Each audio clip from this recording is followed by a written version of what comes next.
मोगाच्या भावान भयणो, आयज आमी भाग्यवान बातोलोम्यो जेजूचो शीस आनी धर्मदूत हाची परब समोर उमता.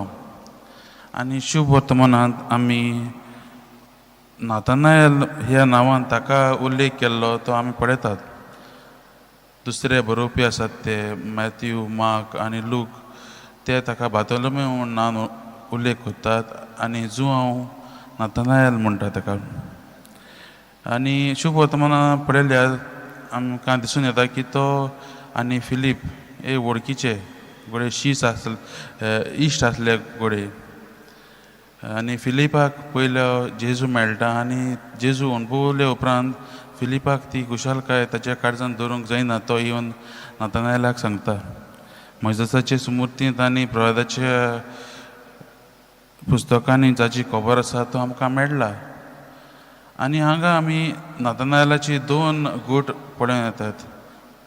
पयलो म्हणल्यार तो नातानायल क्रिटिकल मनीस तो.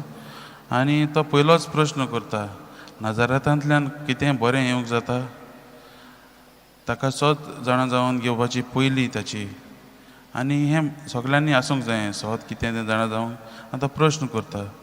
आनी ताचो दुसरो गूण म्हणल्यार तो उक्त्या मनाचो, ओपन मायंडेड तो आनी उक्त्या काळजाचो. तो प्रश्न करता खरो, पूण म्हणटा ओके या पळोवया कितें तें. जेन्ना फिलीप यो आनी पळया म्हणटा तेन्ना तो वयता. होच जावन आसा. हेच दोनी गुणांचेर आमी पळयल्यार आमकां दिसून येता बातोलोम्यो कितलो सादो आनी कितलो उक्त्या काळजाचो मनीस तो. आनी हाकाच लागून जेजू ताची तुस्त करता. हो जावन आसा खरो इस्रायेली, जाचे काळजांत कसलेंच भाश्कोळपण ना. मोगाच्या भावान भयणो, बातोलोम्यो ह्या धर्मदूताच्या जिवितांतल्यान आमकां जायती शिकवण मेळटा. तो देवाच्या उतराक कान दिवंक सदांच तयार, देवाची येवजण कितें तें मानून घेवंक सदांच तयार. हें आमकां कशें कळटा. जेन्ना जेजू म्हणटा फिलीप तुका मेळचे पयलीं हांवें तुका अंजिराच्या झाडा खाला पळयल्लो. मोगाच्या भावान तो बिस्तोच बसून आसूंक ना थंय. आदींच्या काळार जुदेव राबाय आसले ते सुमूर्तीची आनी प्रवादाची शिकवण लोकांक झाडाच्या खाला दिताले.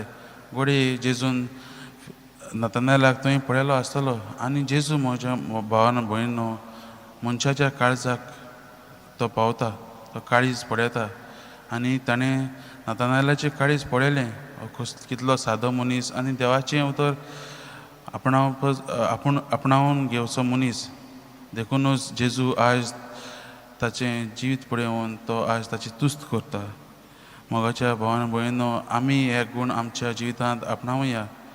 देवाचें उतर आमी आपणावंक आनी आमचे भितर घेवंक बातोलोम्या भाशेन आमी जावुया. आनी एकदां आमी अशें उक्त्या मनाची जाली जाल्यार तेन्नाच जेजू आमच्या काळजांनी भितर येतलो आनी आमी ताका अणभवूंक पावतले. तेन्नाच आमी भाग्यवान बातोलोम्या भाशेन म्हणूंक जाता, गुरुजी तूंच जावन आसा देवाचो पूत.